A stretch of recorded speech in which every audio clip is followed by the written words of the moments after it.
Okay, for those of you who have been with us for the last couple of weeks, on Sundays we basically have been looking at the life of Abraham. Hopefully, God willing, I'd like to bring some kind of conclusion this morning so, so that next week we'll pick up something else, especially towards as the feast of the Lord is coming up, and I'd like to pick up something else on those terms next week, God willing. So we looked at so many things. I hope the Sunday study concerning the life of Abraham is really challenging each of us to really look deeper and to see what kind of man Abraham was, and from where he was and what God made him into. How that whole transformation of a Gentile or a Goyish soul got converted and made him into a Jewish soul. We last week was talking about from 1 Corinthians, if you remember, 12, where it talks about the body having different parts, and each part of the body has its own role to play.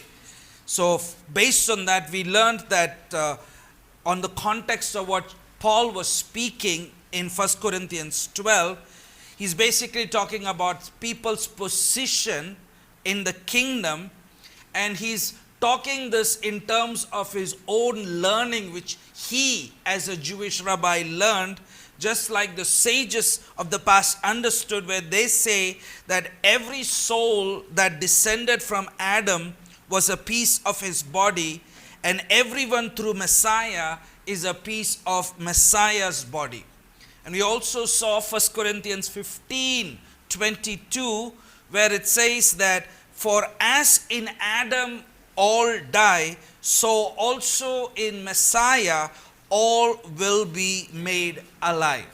So every soul that operated as a cell or a spark that came from Adam, and his soul, because his soul was blemished because of him, these souls which were blemished because of Adam are now regenerated in Messiah, and they are all part of Messiah. So that is why in Messiah, like I said last week, each of us should be responsible for one another. Amen. Now, like I said, since we covered a lot of ground in these last couple of weeks, so those of you who don't get a connection with it, my advice, go back, search our videos, look and learn. That's how you get the connection, okay? Let's continue. I've been looking from the man called Ramchal, powerful man of God, from what he learned. So this is what Ramchal continues to say. We're basically talking about the root. We're talking about the branches, how the root, however the root is, it affects the branches. Ramchal says, when Adam sinned, he fell from his original high level and brought upon himself a great degree of darkness and insensitivity. Insensitivity is in terms of his spirituality, not in terms of physicality, spirituality. Mankind in general also fell from an original height and remained at a degraded level where it was not at all worthy of the eternal high degree of excellence originally designed for it. Or in other words, when God made us, he had a plan. He had a purpose for each of us, and that no one has ever seen or really known or fully understood that purpose of God. Man could only now exist at a very lower level, and it was at this very lower level we have now, our children are born into this world. Therefore, all men or all people are born into a degraded state of living. So what Ramchal is basically saying is that all children, or all of us that come into existence, as Adam diminished and life became less, every soul that came into existence was born into darkness, and these souls became blemished, and they were becoming further and further away from God, is what he's saying. In other words, sin was so rampant during those days, and people were running towards sin. They did not want God. There was darkness in man's souls, and this darkness in man's soul caused man to go further away from God, and this basically affected every child that came into existence. He goes on to say, nevertheless, even in the time of this downfall, the elevated aspect that existed in man as a result of his true root was not completely extinguished. In other words, he's saying that you and I are made in the image of Hashem, and even though we went down because of our sin, God didn't basically snuff us out. It's like a flame or a fire. God didn't snuff out that flame from our life. Adam was therefore not cast aside completely, and Adam had the opportunity to return to this higher level where he was originally there. So in other words, God would still allow man to return for what he was created for. All man had to do was basically through repentance and returning, Adam could basically return to his original state. He could have during those days. But now he would be functioning under an important disadvantage, and since he was actually in a lower place, which merely had the potential aspect as of the higher level. In other words, he's saying that Ramkal is basically saying we have something working against us. What is that? God's presence is not readily available as it was during the days of Adam. Like Adam was in Garden of Eden, the presence of God was not anymore available. So what did God do? God gave Adam's descendants a free choice at that time to strengthen themselves and strive to elevate themselves from this lower state and regain the higher state, which basically is the typical thing what God does throughout in the Bible. God gives us a choice. That's why the Bible says all throughout in the Bible, each of us has a choice either between life and death, curse or blessing. We have to choose which part we want to follow. It's up to us. So Hashem does this at time and time again, because while mankind may be at a lower level spiritually as we are today, we may be able to ascend to a higher level only through the grace of God. Even back then when Adam sinned, the first generation that came out of Adam, they were still higher than us spiritually speaking than we are today. They were higher than us. Man, even in the fall of Adam, was a higher spiritual level than we are. You and I are even today. We are actually today at one of the lowest spiritual levels today in our existence of humanity. But yet, even in this condition of us, God still gives us an opportunity, or God gives us a choice. It is up to us to decide whether to ascend or to descend. The choice is entirely up to us. Amen. So we can't say, I am like this because of you're not like this because of anybody. You're like this because you have chosen to be like this. Amen. Like every day of our life, friends, I want you to know we have opportunities to choose between life and death. Every day you and I have the opportunity to be a blessing or to be a curse, or to choose curse or to be a blessing. Take for example, when there are appointed times of God, it is at that time when something in the office or something around you will require you to be there. Now you need to make a choice. What do I do? Do I want to be in appointed time with the Lord, or do I want to be with my company? This gives me money, but this one is the one who is the source who gives you money. So you need to decide which are you going to do? Yes, every month he might be giving you money, but without this person's presence and hand upon your life, this person is not going to give you also. So in the end, you need to make a choice. Which are you going to follow? And that is the choice. This choice is all throughout in the Bible. You need to choose if you want to follow God. So Ramkal goes on to say, God in his wisdom deemed it fitting that this effort be divided into periods for the roots, basically be divided into dispensations or time frames, and another for the branches. What he is saying here basically, like I talked about last week, is about the roots and the branches. Every nation that is in existence is a branch that originates from the root and from some human in existence. And he says the original effect will thus be that of the roots, while what will come later will involve the branches. In other words, to determine whether the branches will prosper, it is determined upon the root itself. If the root is good, the branches also will be good. And so the human race initially had a chance to permanently remain at its original state when Adam sinned. They had a chance to rectify the spiritual damage that had been done by Adam's fall. And so the proper procedure would have been for the roots and the head of Adam's descendants to first elevate themselves above the blemish that Adam made. And once that was accomplished, if they would have ascended spiritually,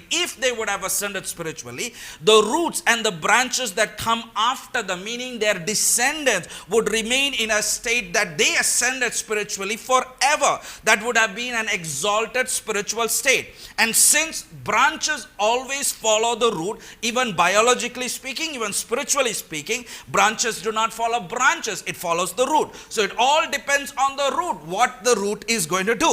So if the individual, or if the person that does this, that means elevates himself, that would perfect himself above Adam, who will perfect himself as the root, or the soresh in Hebrew, would be able to attain this lofty spirituality of Adam before he sinned. And this attainment would be then passed on his descendants, and his descendants would basically would receive what was attained, and they would be able to remain on a lofty spiritual level of their ancestor, and that which the root basically received it.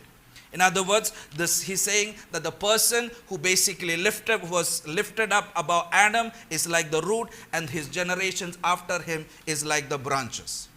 You know what he's saying here is really, really, really, really powerful. It's really amazing.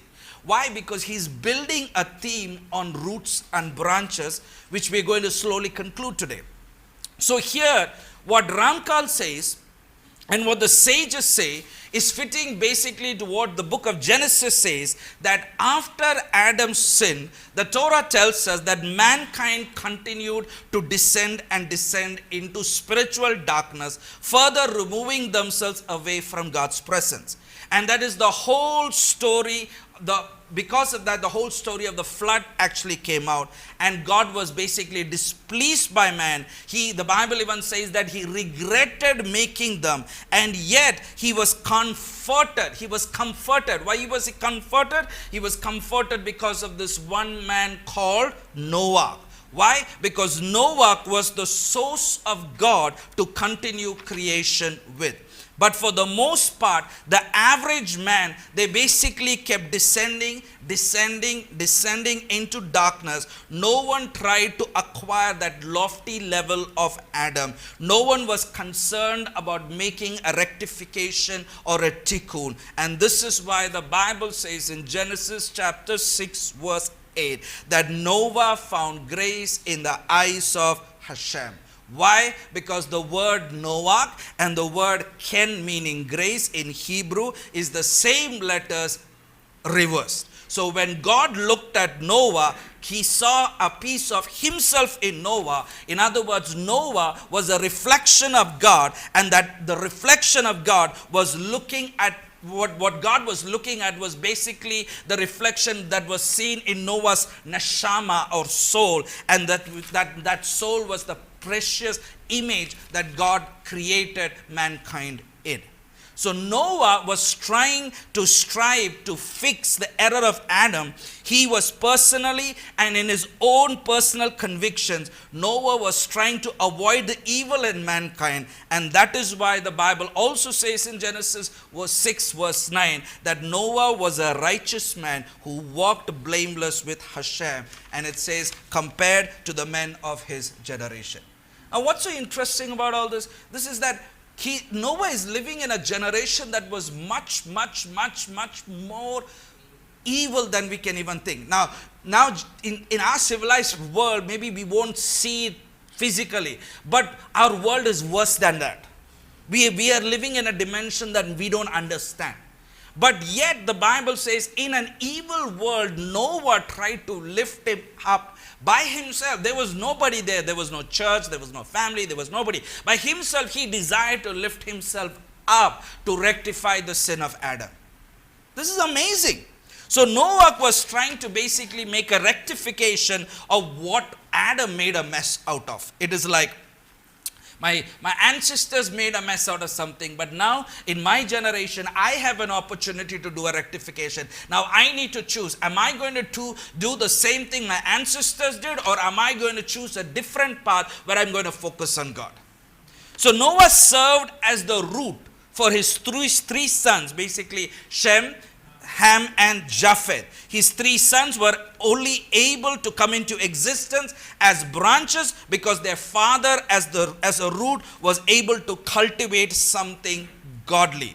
That's the only reason why they are there. They are living in existence only because of their father. They were able to come into the ark not because they did anything great. They came into the ark under the protection of God only because of their father. So the Bible tells us that after the flood, the descendants of Noah continued to descend in spiritual darkness. Even though Noah's three sons existed in Noah's merit, the Bible tells us the generation after them continued to go away from God. And it basically ended up in Genesis chapter 11, where it talks about the Tower of Babel, which basically man pretty much continued sinning and sinning and sinning. So what happened basically then? Man's life force after that began to diminish and diminish. Not only his life force, his health began to diminish.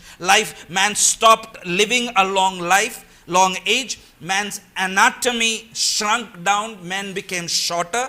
Men were taller back then. Men had double the hemoglobin back then. The oxygen we could contain was better back then. The brain was better functioning back then and everything. But now man exists on a lower scale. Man became basically diminished. So as branches extended from their root, descendants of Noah were branches from their father Noah. Their sin nature became, a permanent part of their soul. When sin is not repented, when we don't deal with our sin, we just cover it, or we just avoid it, or we don't deal with it, that sin becomes a permanent part of our soul. And when it becomes a permanent part of our soul, knowingly or unknowingly, we transfer it to the next generation. And we don't even know it. So Hashem decreed that their future generations would then inherit the qualities and characteristics of the sin of the previous generation. So as these roots began to get more firmly planted after the flood, they were making it more and more difficult for the descendants after that to come closer to God. This is what the Bible is basically teaching, and man is continuing to sin. In other words, friends, all he's trying to say is that if we don't deal with our sins and the sins of our ancestors in our present generation, in our lifetime, these sins become a permanent part of our soul. And when it becomes a permanent part of our soul, because of us, the next generation finds it difficult to turn to God. So in other words, God is going to hold us responsible what we are going to do. So we might be offended with people, we might have issues of life. Everybody has issues, but it is important that we learn to forgive, let go, and move on with our faith with God.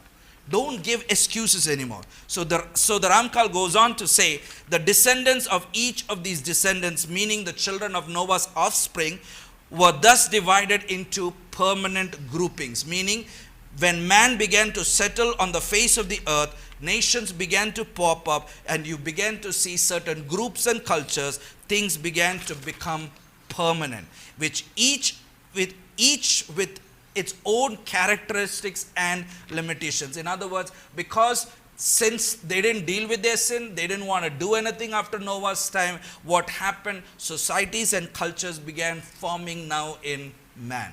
That's why you see certain cultures are very different from certain other cultures. You might wonder why. Why is it so different? What is so different about nation India? Because India has a certain culture which is something not kosher, or so nothing to do with the Bible. But there are cultures which basically has a foundation on the Word of God, which was built on the Word of God. That's why you see their lifestyle, the way they think, the way they approach life. Societies, cultures are so different. What's the difference? One has the Word of God, one does not have the Word of God. One decided to walk with God, one doesn't desire to walk with God. Even those cultures which we thought were mature on the foundation, but the next generation is failing to follow. Now we're going to see the turn of cultures happening because they have stopped walking with God. Are you with me? So they were destined to father future generations to inherit basically the same characters and sinful habits they had. And just as members of any other particular species that inherit characters of their forebears, so what we learn here of what the Bible is saying is that by the time of Noah, nobody was willing to return to the lofty level of Adam. Nobody was interested in God. They were only interested in their soul, their nephesh, the animal aspect of themselves. And this basically caused mankind to descend into more darkness, and they plunged into more and more darkness. And because they plunged into more and more darkness, they cut themselves off from the source of life. Who is the source of life? Is Hashem, or God Himself. In other words, God was no longer in their equation, and they were not interested in God at all. So Ramchal goes on to say, there was, however, one exception. And what is that exception? That was Abraham. He had succeeded in elevating himself as a result of his deeds, and therefore he was chosen by God. See what he's saying. He didn't say he chose God. He says God chose him. He didn't choose God. What did he do? He rectified his deeds. He corrected his deeds. So the sages goes on to say, this is what the Midrash and the Talmud basically says, that when Abraham was in his 50s, wondering who made the stars, that he was able to calculate the constellations, the sun, the moon, the planets, it says that God revealed himself to Abraham. So it is at that point the Bible basically picks up at the age of 75 of Abraham's life, and say that at age 75 Abraham heard the voice of God and he left home. But we still see that even at the age of 75, he was a work in progress. Why? Because he didn't become a master of his faith until the age of 99. What happened at the age of 99? At the age of 99, he basically took physical circumcision. But how did he take physical circumcision? He took it only after spiritual circumcision took place. So in other words, it took him nearly 25 years more to go through the spiritual circumcision. And once the spiritual circumcision took place, then the physical circumcision was a sign of the covenant.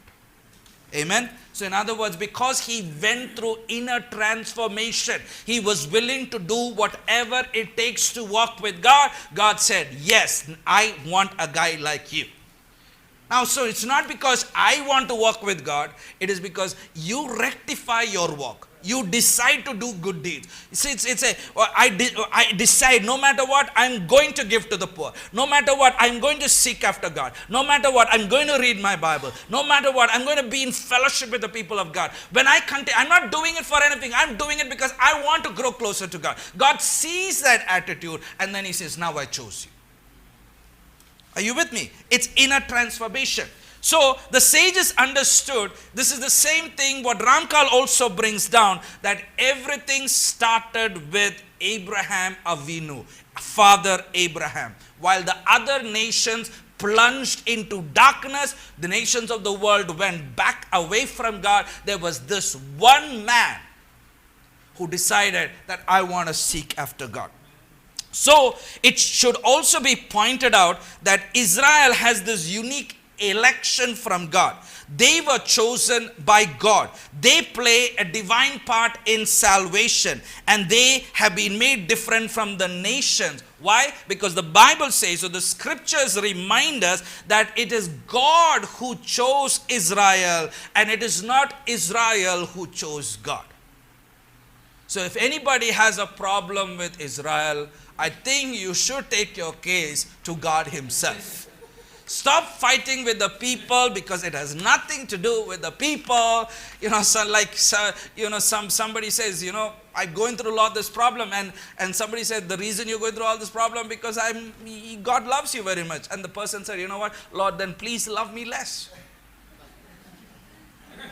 This is how it is, friends. You're walking with God. God loves you very much. He's going to do whatever it takes to rectify your soul. So what should I do, Pastor? You better get sure that you rectify your soul. The faster you rectify it, the faster you walk with God. I mean, just think about it. Abraham had to go through 10 different tests. You're not even reached that point. His final and ultimate test was to give up his own son. He said, okay, Lord, you want that? Here am I. That's why that point where it says in Hebrew, it says, Hineni, it does not mean here am I. He said, I will do. Just tell me. No questions asked. No why, no what, not where, no what if I, not this, no excuse, everything, just here am I, Hineni. I am listening, I will do. See what it says. Like I said, God is the one who chose Israel. See what it says in Nehemiah chapter 9, verses 7 and 8. These are not my words, these are God's words.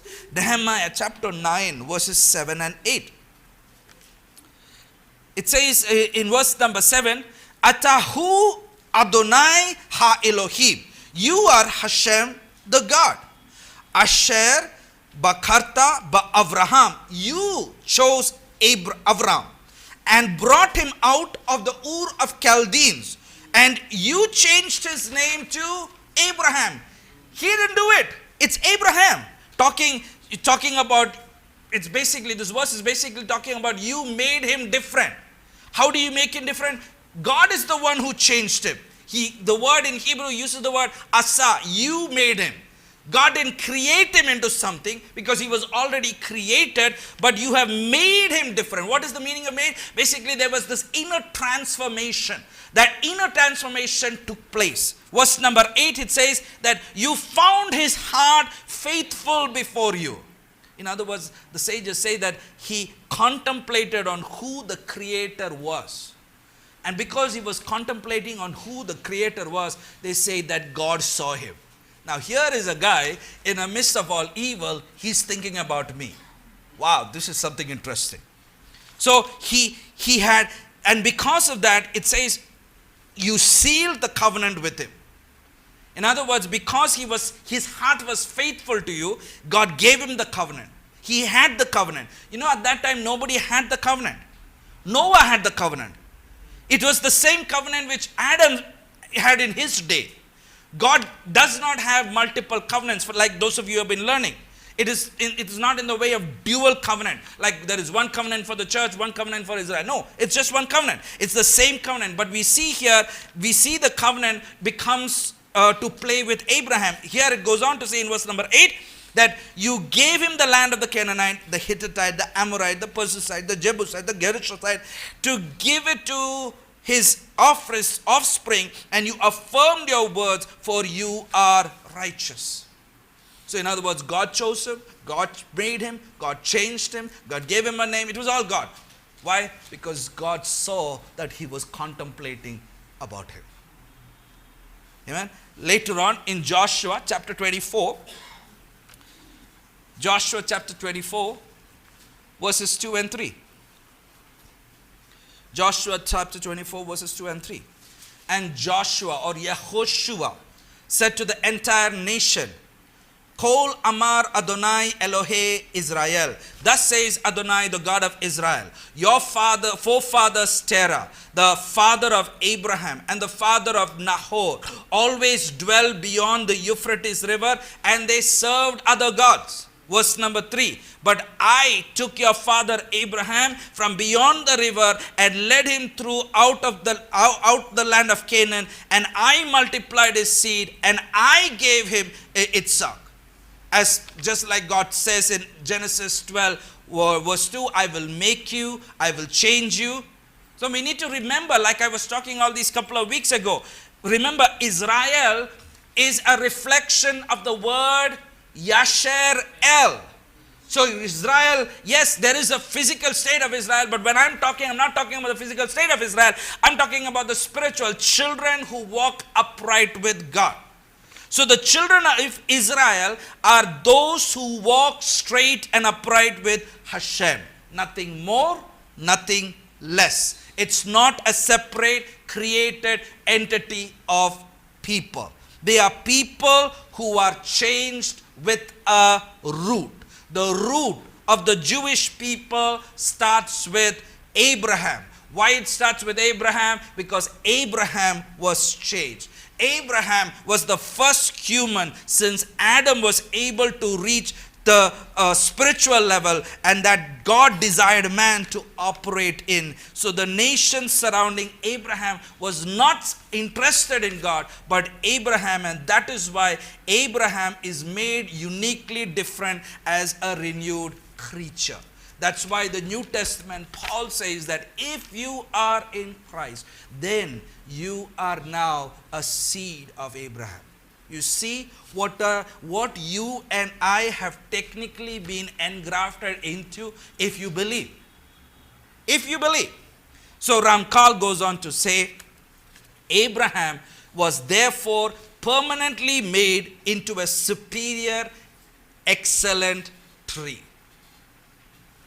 Notice the word tree. He was made into a superior, excellent tree, conforming to man's highest level.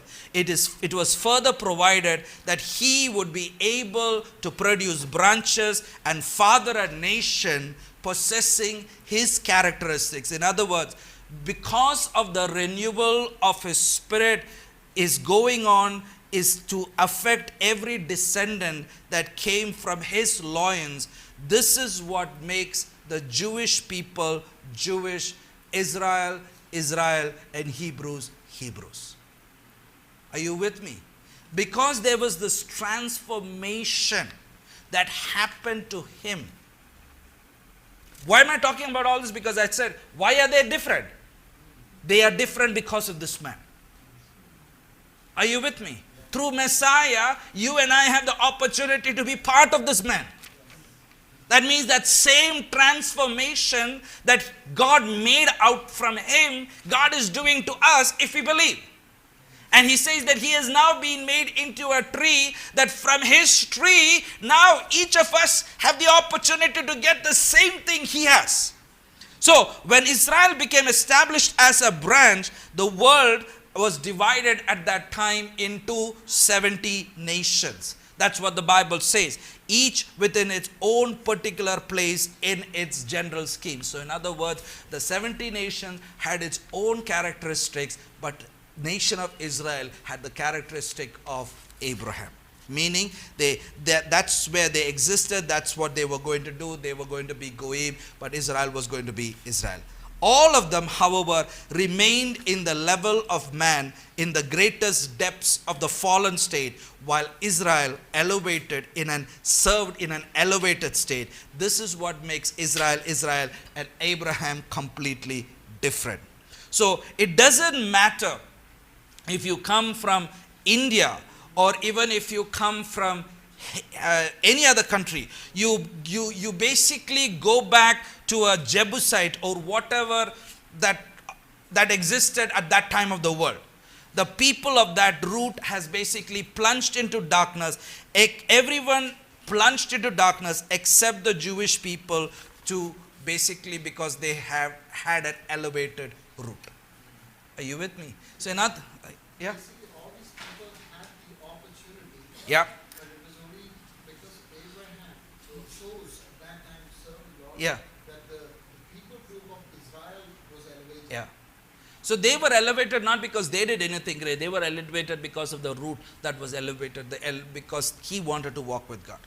And this is what the Torah is essentially saying. Israel was only elevated because of Abraham, and that's it.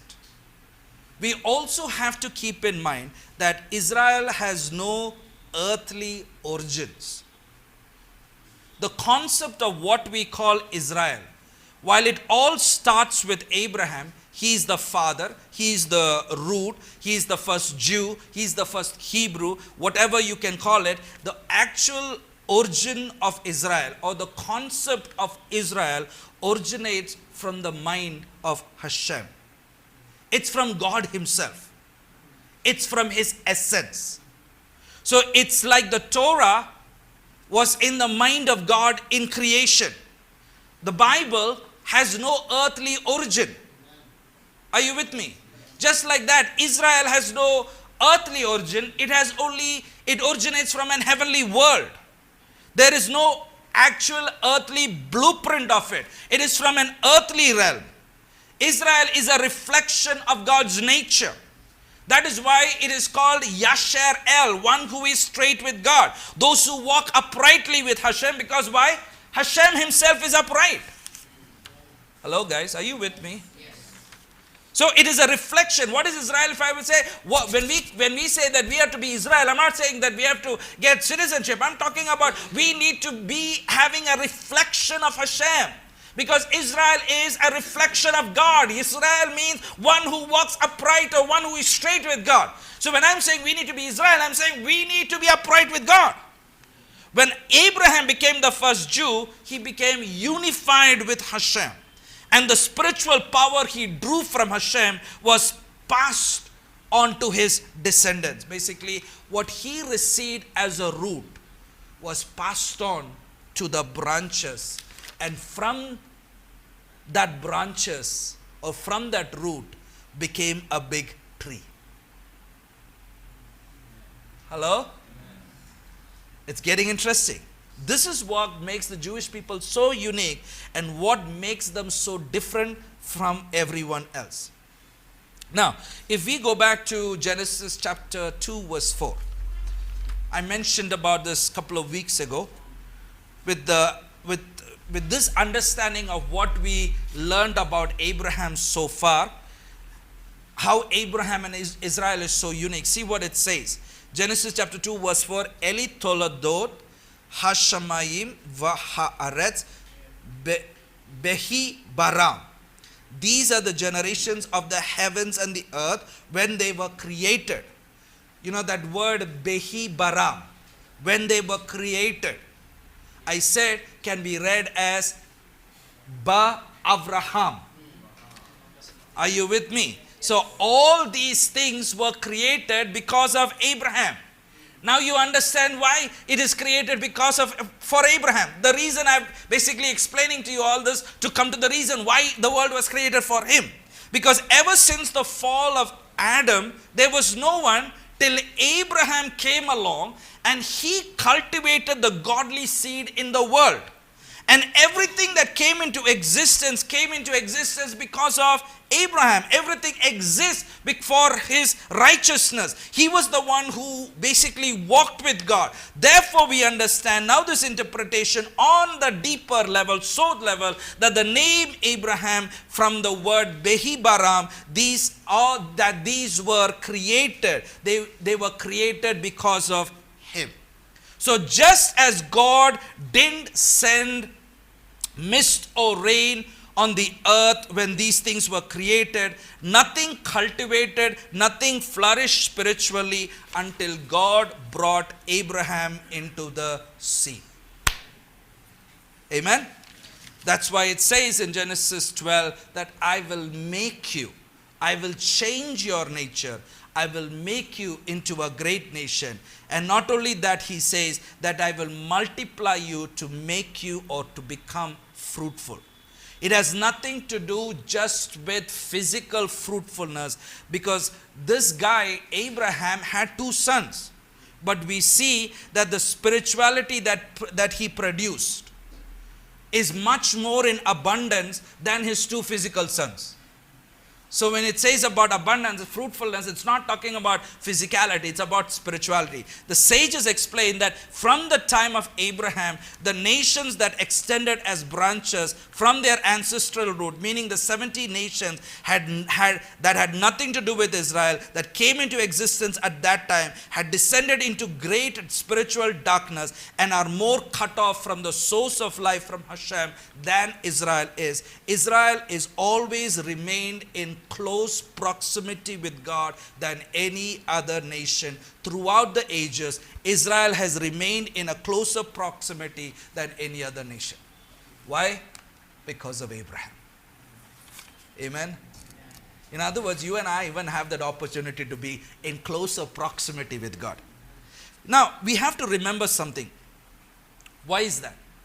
Why are they in closer proximity?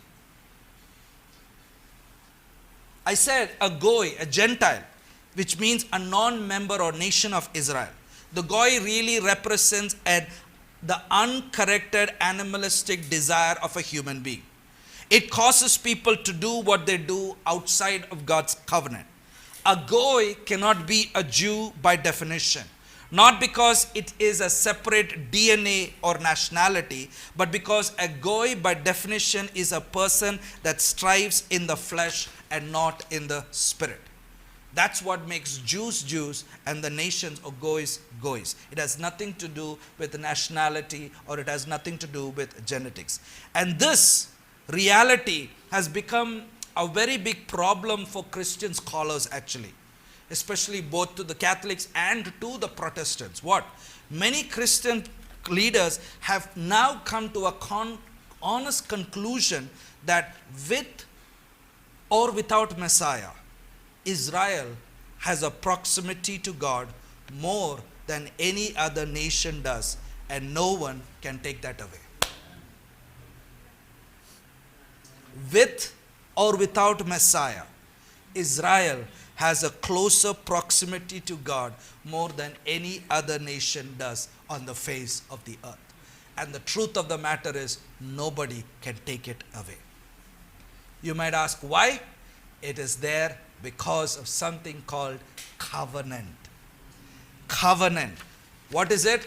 God will never ever abolish his covenant with Israel.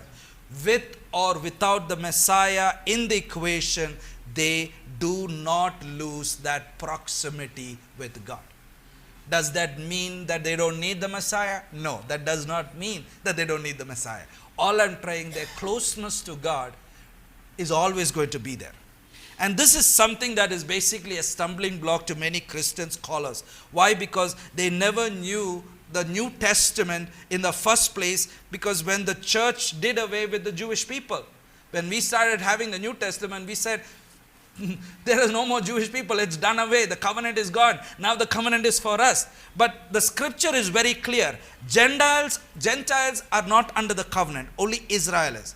Not because Gentiles are a different nationality. That's not the reason why the Torah says that. Gentiles are not part of the covenant, because what makes a Gentile a Gentile? What makes it? It's basically a czar or a nokri, like I said, a pagan foreigner. That's all it means. That's what Paul says in Ephesians chapter 2. Remember, he's basically talking to non-Jews. Before Messiah, you were Zarim. Before Israel, you were Nokrim. You had nothing to do with the covenant. You had nothing to do with the God of Israel, Isaac, Jacob. You were disconnected. You had nothing, is what Paul says. Therefore, this is what baffles basically Christian scholars nowadays. With or without the Messiah in the equation, Israel still has God. I mean, this is really amazing. Why? Because Israel has a covenant. It's a mystery to many people, and they don't know how to basically wrap their mind around it. It's very difficult. And this is the reason why many people deny Yeshua being the Messiah, because there is two extremes. One group says, oh, since they have proximity to God without the Messiah, so let me deny the Messiah. That also is wrong. You're not supposed to deny the Messiah. But you need to know that doesn't mean that without the Messiah, they cannot have proximity to God. Their proximity to God doesn't come because of the Messiah. Their proximity to God comes from the root, which was holy unto God. So, if the nations are not under the covenant, and the nations have descended into such great darkness that the nations have now blemished their souls that they were created in, then how in the world are the nations ever going to rise from their darkness to purify their soul in order to have that proximity with God? Are you understanding my question? If the nations have gone down, how can you and I ascend and become closer to God like Abraham and Israel did? How is that going to happen? Because Israel still has this proximity with God. Even Saul says that. He's very, very blend with the Kehillah of Ephesus, whether you know it or not. He's saying, we Jews still have the covenant. We still have God. Saul is saying, if it was not for the Messiah, we get none of this. He's talking to non-Jews. He's very blunt. He's very direct. So the question is, if the Goyim are not under the covenant, and if the Goyim have descended to such great darkness, how can the Goyim or the nations purify their souls? We have a partial answer. What's the partial answer? Which we talked about till now. In Isaiah 49, it says that Israel is called Or Lagoim, a light to the nations. Someone who is in dark, they see the light. That is the source of their salvation, their deliverance. Israel is the light. Nations are in darkness. So God is saying that Israel will be a source to the Gentiles to come to salvation. Are you with me? So here we have a Jew named Shaul, who is a member of Israel, who is serving as a light to the Kehillah or Ephesians, or to the Ephesians people, to the Greeks, to the Corinthians, and etc., etc. He's saying it is not him alone, but the Messiah is pivotal to understand, is what he's basically saying. So what is he saying? Remember, I said in the beginning, there was only one human race. Only one human race. So how will a Gentile ascend? You all know what's the meaning of ascend, yes? How? We are not talking about nationalities. We are talking about every single man under the earth that is outside the covenant of Israel, that acts with an animalistic tendency. Abraham was made or produced into a new creation. He was renewed in his soul. He had a born again experience. Why? Because Hashem says, I will make you. He didn't say, I will create you, but I will make you. So in other words, Abraham was produced. Therefore, the descendants of Abraham share in the same spiritual renewal, is what the Bible says. They share in that same transformation as in the same soul as well, and basically the descendants of Abraham go through the same spirituality like Abraham. So in order for the nations to ascend from darkness, what should the nations do? They should become like Abraham. They essentially, this is what the Bible is saying.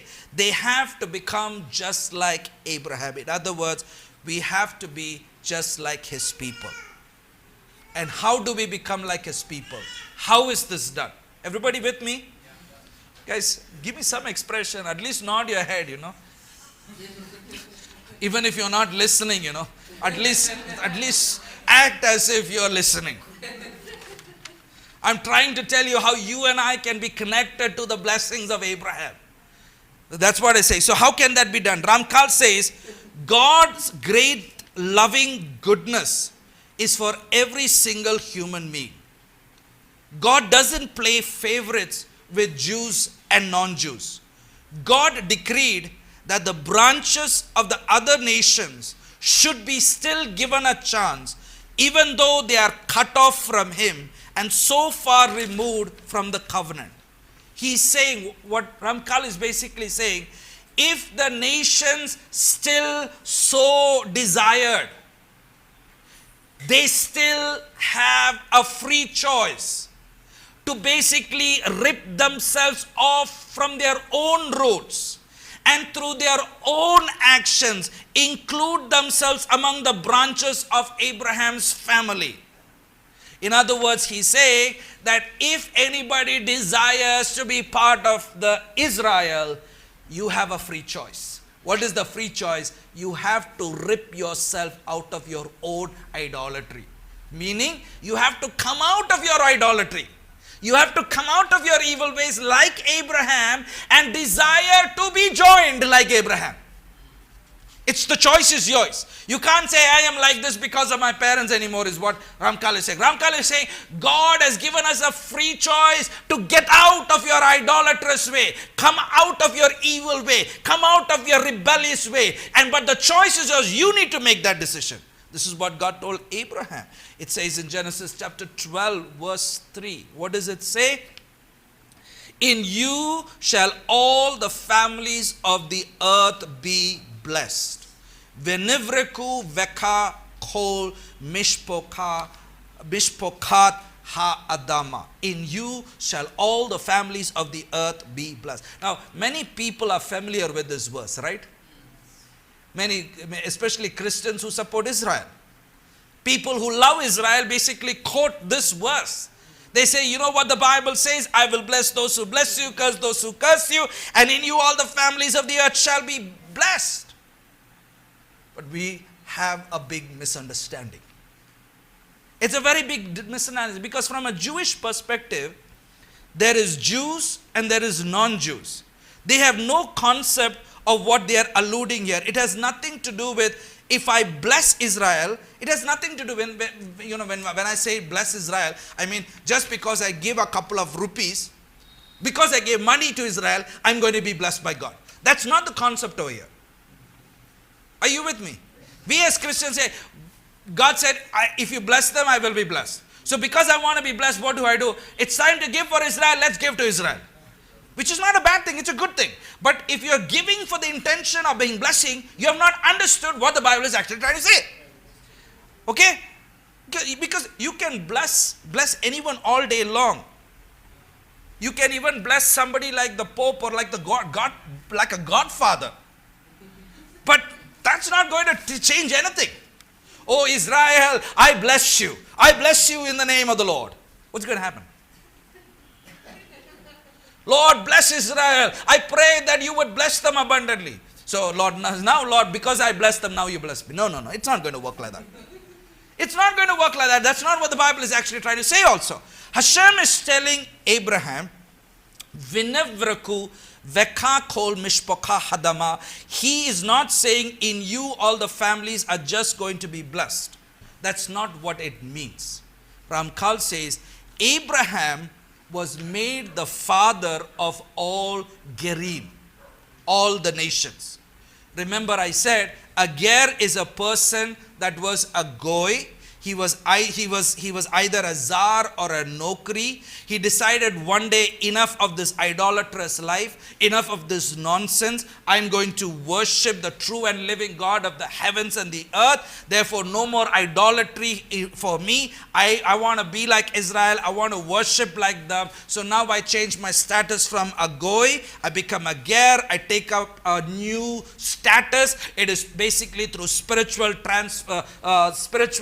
supervision, like the nations did in the book of Acts chapter 15. So Ramkal says Abraham was the father of all Gerim. Abraham was made the father of all Gerim because he is essentially a Ger himself. He was a Goy. An individual of the nations will have to uproot themselves like Abraham uprooted himself, where God told, Hashem says, Lek leka, uproot yourself from your homeland, your culture, your people, your language, your way of thinking, and get out of here. You are no longer called Abraham Hagoy. You are not, that's not who you are because you have uprooted yourself. So when we talk about uprooting, what are we to uproot? Homeland, culture, people, language, way of thinking. Get rid out of here. Are you with me? Is that possible? I was watching a worship video. Beautiful. It's done on an international stage. Singing a beautiful Telugu Hindi song. And while the guy is singing, there is this choreograph happening. And the choreograph is basically Indian classical Bharatanatyam. I mean, for the world, wow. But for me, I don't understand. We are supposed to come out of the culture. Because technically, tell me, what is Bharatanatyam, Kuchipudi, all the dances based on? Tell me, Brahmins. So we Christians, we rectify it. We do this, we do hand movements, and we think it becomes holy unto God. Really? Really? Just tell me, it really becomes holy unto God? And then we say worshipping God. Such kind of worship, is it really worship? Yeah. But we are singing worship songs. Take for example, many of our Christian friends. We just finished Holi. Let's play Holi. What is it? It's just a festival of colors. There's nothing wrong. You want to play colors? Why you want to do it on Holi? I'll give you colors some other day. I'll give you real paint. Paint my house. Full colors. That's all colors is about. I mean, here he's saying, when the Bible says in Hebrew, lek leka, get out of your homeland, get out of your culture, get out of your people, get out of your language, get out of your way of thinking, get out of everything. Why are we learning Hebrew? Because that's the holy language. So because to understand the scriptures deeper, we need to understand that. So that's what Ramkal says, that's what the sages say. The sages say, that every person that follows that, basically, who uproots himself like Abraham, goes through a transformation from a Gentile to Israel. They become a ger, a stranger, and righteous stranger. Without such effort, the sages say, they remain as branches attached to their own roots. Their ancestral sin that is so far cut off from God, it's in pitch blackness and retain their natural characteristics. Any nation that accepts the Torah is elevated and becomes a part of the Jewish people. I repeat myself, any nation that accepts the Torah and elevates, becomes a part of the Jewish people, meaning that any nation who believes in the God of Abraham goes through the same rectification process which Abraham went through. So people can't be an Indian who lives over here and say, I'm a Christian, I'm a Gentile, I keep Torah. A Gentile cannot keep Torah. Are you with me? You are either a Gentile, by definition of the words we were talking about, you are either a Gentile, a Zar or a Nokri, or you are a Jew. Or you become a Jew. You can't be both. You can't say, I'm a Gentile believer. Gentile believer, you believe in something else other than the God of the Bible. I don't know, you may be believing Kali and Mahavishnu and all those kind of stuff. But not the God of the Bible. There's only one way. So you become a Hebrew. That means you are one who has crossed over. You did exactly what Abraham did, and that's what the definition of the Torah is. You're either a Jew, Israel, or you are a Gentile. You can't be a Gentile Christian. Yeah, you can't travel on two boats. Amen? Are you with me, guys? Yes. So what Ramkal is saying is exactly the same thing what Rabbi Shaul is saying. Where? In Romans chapter 11. So let's turn to Romans chapter 11. When he says that the Gentiles are being grafted into Israel. This is the same thing. Let's turn to Romans chapter 11 verses 16 through 24. Are you with me? Yes. Friends, what I'm saying is, once upon a time, this is how I lived. But now more and more as I'm coming to know God's word, I mean, we can't play around with the world. We can't do the things of the world. Why? Because I'm called to be different. It is He who has called me, so I can't behave like the world. Like in India, we want to have Halloween parties. I mean, you can do all that, but you're not a believer in Hashem. That's all I'm trying to say. You want to do that, you can go that path. Feel free, go ahead and do it. But if you are a believer in Hashem, you can't do this and that. Oh, this is just fun. No, there's no fun with evil. Okay? So, see what Romans chapter 11 verse 16 through 24. Shaul says over there, verse 16, if the teruma, if the portion is holy, meaning just the dough, the first part, so is the whole. If the root, so also the branches are holy. Once again, we are talking about the root. We are talking about root over here. That's what he's talking about, root. Verse 17. But if some of the branches have been broken off, and a wild olive has been grafted into the tree and become a sharer in the richness of the olive tree. Verse 18. Do not boast over the branches. If you do boast, it is not the case that you sustain the root, but the root sustains you.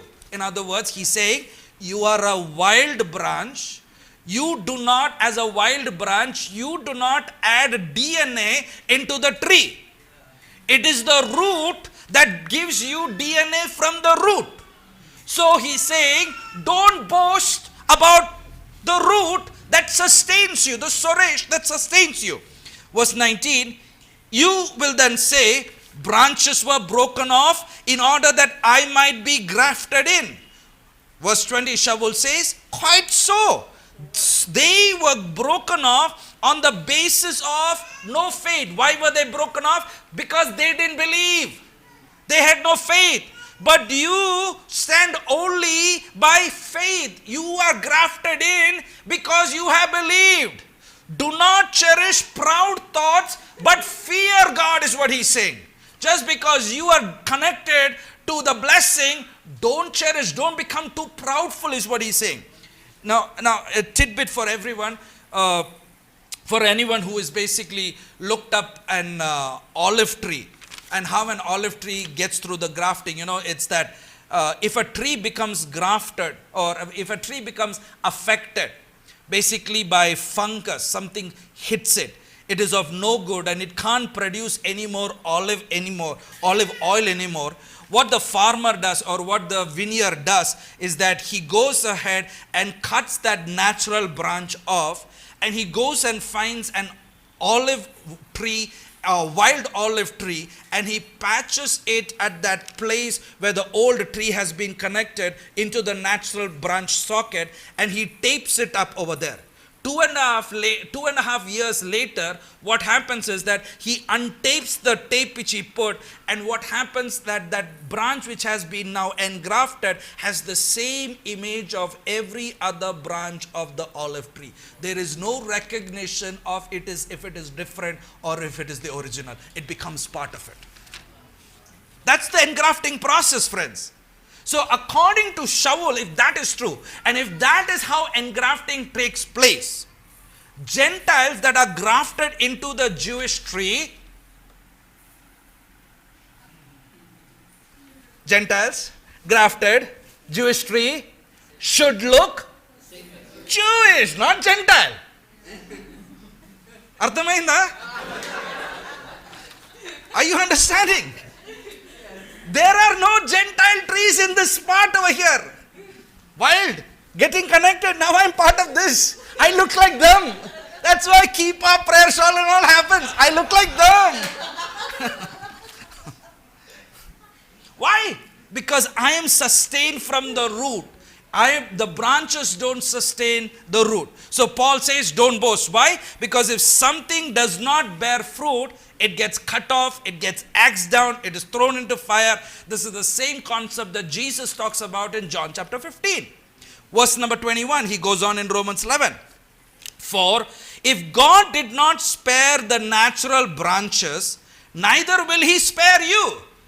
Very good point. Verse number 22. Consider then the generosity, the kindness of Hashem, and also the fearful judgment of Hashem. To those who fell, his judgment, but to you the goodness of Hashem, provided that you continue in that goodness, otherwise you too will be cut off. Shaul is not basically differentiating here. He's not saying you are a Gentile branch, that is a Jewish branch. He's not saying. He's saying you will get a Gentile judge. He's not saying that you will get a Gentile judgment separate from a Jewish judgment. He's not saying that. He's saying the same thing. Gentiles have uprooted themselves and they have now become part of the Jewish tree. That's what the sages say. That's what Ramchal says. You do exactly as the Jews were designed to do and you get the same treatment. Why? Because God doesn't play favorites and he doesn't distinguish between a Gentile and a Jew. You will be cut off, you will be cast out if you don't bear fruit. This is exactly what Yeshua himself says. Verse number 23, whereas they also, if they do not continue in a condition of no faith, that means if they start to believe, they will be grafted back in, for Hashem is able to graft them in again. Verse number 24, for if you Gentiles were cut off from the wild olive tree and grafted unnaturally to the cultivated olive tree, how much more shall those who belong to it naturally be grafted into their own natural tree? Why? Because it's natural for them. What Shaul is talking about is how they lived, their way of life, their way of reasoning, their way of thinking, their way of talking, their way of belief system is natural. But for you and I, it is unnatural. Because we don't know what kosher is. They know what kosher is. We don't know what Shabbat is. They know what Shabbat is. We don't know what Moedim is. We don't know what Sefer Torah is. We don't know all these are unnatural for non-Jewish people. For you and I. Shabbat means shofars, etrogs, lulas, kumash, all this. We have no clue. These are all Hebrew synonyms. But basically, we who are unnatural have been grafted in to the original natural tree and we have become part of them. They who are natural were cut off because of their unbelief. But if they believe, they will be joined back because it's natural for them. Amen. It's like default for them. To the Jew, these are all completely natural. So what Shaul is saying, don't fool yourself. You have been uprooted to be grafted in. Notice how Shaul stresses. He says the root of the tree is what gives life to the branches. And in the case of Israel, he's talking about Abraham. He's not talking about Messiah in this context in Romans chapter 11. He's talking about Abraham, who is called a tree that uprooted himself from his homeland to sustain the branches that will come from him. Therefore, when the nations uproot themselves, as I quoted Ramchal and the Saul saying, they are sustained by the same sustenance. Why? Because when they come in through the Messiah, they get the covenant, they get to be heirs to experience everything like the natural branches experience everything. Amen. So it is Abraham who gives life to Israel. Abraham through Hashem passes that down to Israel, and any nation that is grafted into Israel will receive that same life. They receive the same sustenance. Now, it makes it more interesting. Genesis 12:3 says, when the Torah says, "Venavriku veka kol mishpoka ha-adama," in you shall all the nations be blessed. First of all, I want to say that this translation is a very, very, very, very bad English translation. Thank you. Okay? Why? What is the reason? The reason is the term Venavreku Veka, blessing in all, as it relates to all the families of mankind, is not an accurate translation. The sages say that the term Venavreku does not mean to bless. Even though you can break that word Baruch from the word Breka, which means to bow, you can break that word to understand to bow or to bless. So the word Venevereku comes from the word in Hebrew, which means Havarik, which means to graft. To graft. That word to bless comes from the word Havarik in Hebrew, which means to graft. So the Torah is not saying all the nations of the earth will be blessed in you. It is saying all the nations will be grafted in you in order to make the same blessings or have the same blessings you have. In other words, for me to receive the blessing does not depend if I give or I pray a blessing on Israel. For me to receive the blessing happens when I graft myself into Israel. Then I receive the same blessings which Abraham done. Are you with me? So, I think we'll stop with this. It is the same concept. Don't worry, I won't take it up again.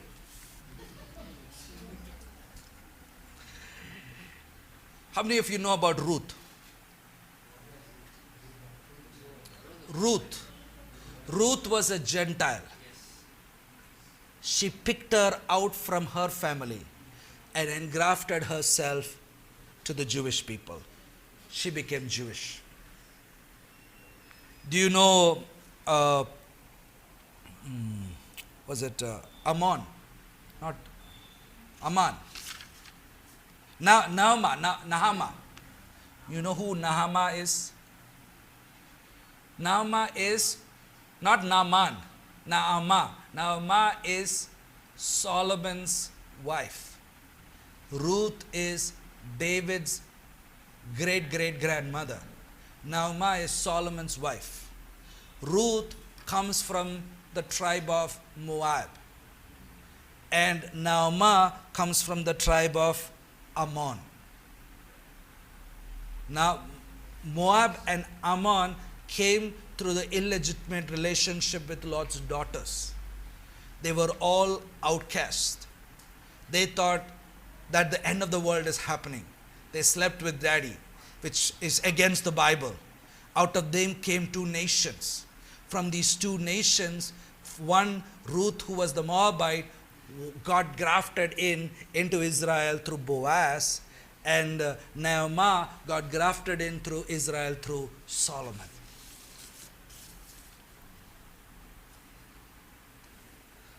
So in other words, you and I have the privilege through the Messiah to be grafted in to Israel. And we take in the same nature, the same character, the same thing. What is the thing about the root? The root had faith.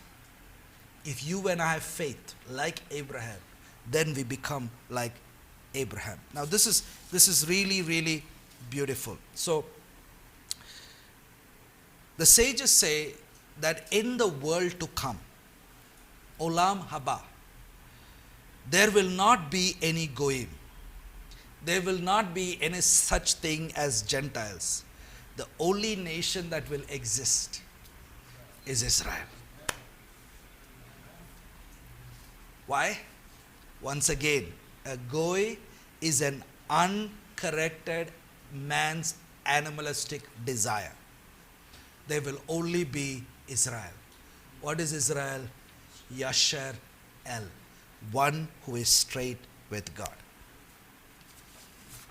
So in conclusion, the first identity here of Israel's existence is based upon a man that came to faith. He uprooted himself from the negativity of life to remove that negative image of his evil inclination, that Gentile nature from him. And through that, he became the first Jew. He became the father of Israel. And this is something that began to take root in the days of Messiah, 2000 years later, when the nations began to come in through spiritual supervision. And that's what the Notzrim or Yeshua's disciples began to do. They began to guide people and guard them into the ways of God. So no one was made and wannabe Jew or imposters or anything, so that nobody would deny the power of the Messiah. Shaul is basically concerned about all this, but yet in the Gufa Messiah till today there is this identity crisis. We don't know who we are. The reason we don't know who we are is because we don't know our Bible. But the Bible is very clear of who we are. If you are in Christ, then you are a seed of Abraham. And I've told you the process in these last couple of weeks that takes place for you to become the seed of Abraham. What Abraham had to go through, what you and I have that free choice to go through. So the decision this morning is, do I want to go through it? That means that I become Israel. I look like them, I smell like them, I behave like them, I do like them, and I begin to be part of Israel. Amen?